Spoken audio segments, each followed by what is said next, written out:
Did the attack occur just because he and his neighbors are Christians?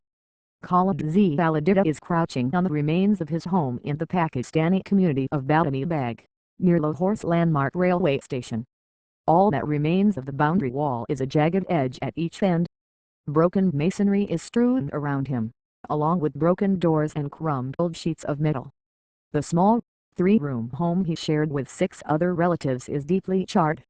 The flames melted the blades of the ceiling fan, leaving the mounting device dangling awkwardly on its own. Below, broken bits of cups and plates are strewn across the floor. In a corner, a faint curl of smoke still rises from a pile of broken wood. More, Pakistan's literary festivals, the troubled country's new soft power. The scene is depressingly reminiscent of an earlier tragedy. In 2009, a group of masked gunmen went door to door setting fire to homes and churches in a similar clustered and overcrowded colony of small, red brick Christian homes in the town of Gajra, which like Badami Bag is in the Pakistani province of Punjab. They poured chemicals over 45 homes and 3 churches before setting them ablaze. The smell lingered for days, the same smell that remains pungent in Badami Bag. Then, as now, the attack was sparked by rumors of blasphemy, the bane of Pakistani politics and jurisprudence in recent years. Both times, the police failed to protect the Christians, or even stood aside. The sole mercy for the Christian residents of Badami Bag is that they were able to get away the night before. In Gajra, 9 people were killed. The Badami Bag incident, however, has its own set of local complications, including, it seems, the politics of the local steel traders' election.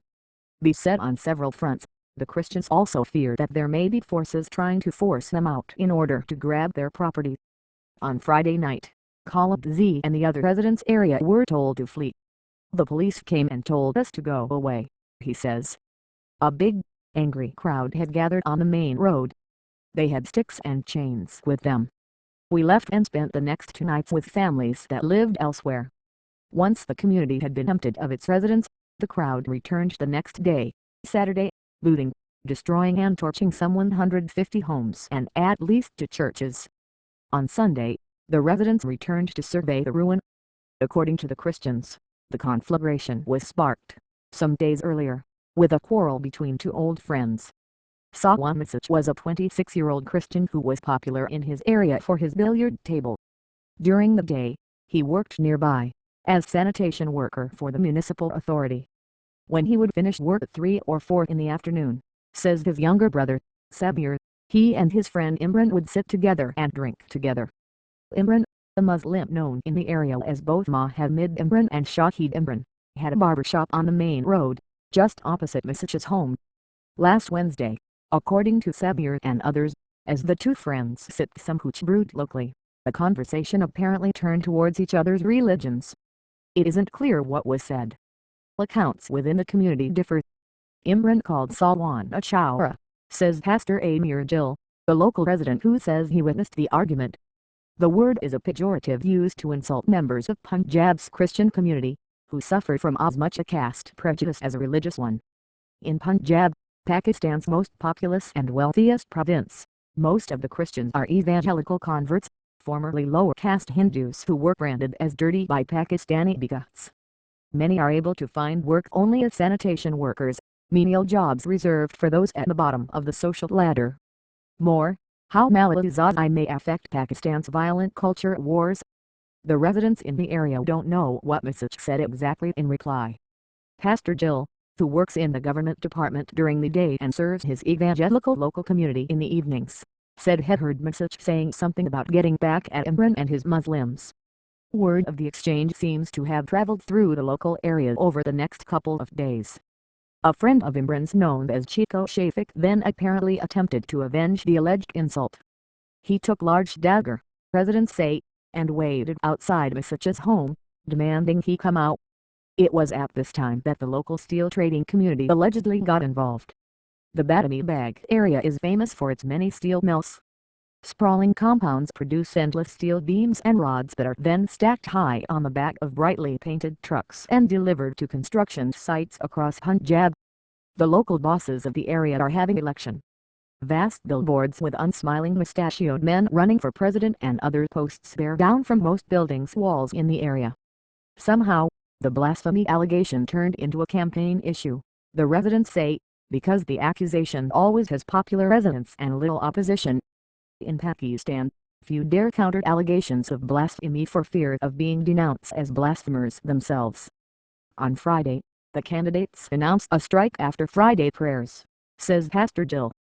The crowd was a mix, Jill and other residents say, of Muslim worshippers emptying out of a local mosque, a gang of boys, and supporters of the candidates standing for the steel traders' elections. "Sever the head of the blasphemer," was one of the slogans they were chanting, says Jill. The police in the area staved off the attacks the first night, but they offered little resistance on Saturday morning, when another strike was called and the door-to-door attacks began through an empty Badami bag.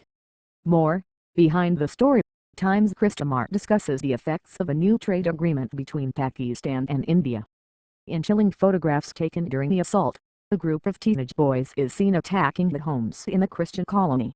In some of the shots, they pose defiantly for the camera, some wearing triumphant grins and holding aloft sticks, as a bright fire blazes behind them. In other photographs, they can be seen splashing chemicals from bottles and containers onto already raging flames. The flammable chemicals, says Sajjad Mushtaq, 25, another local resident, appear to have come from the local steel mills. Another resident produces blackened plastic bottles that apparently contained chemicals that were hurled into his home. Last Christmas, adds Mushtaq, a gang apparently made up of the same teenage boys came to the colony to taunt and threaten residents celebrating the holidays.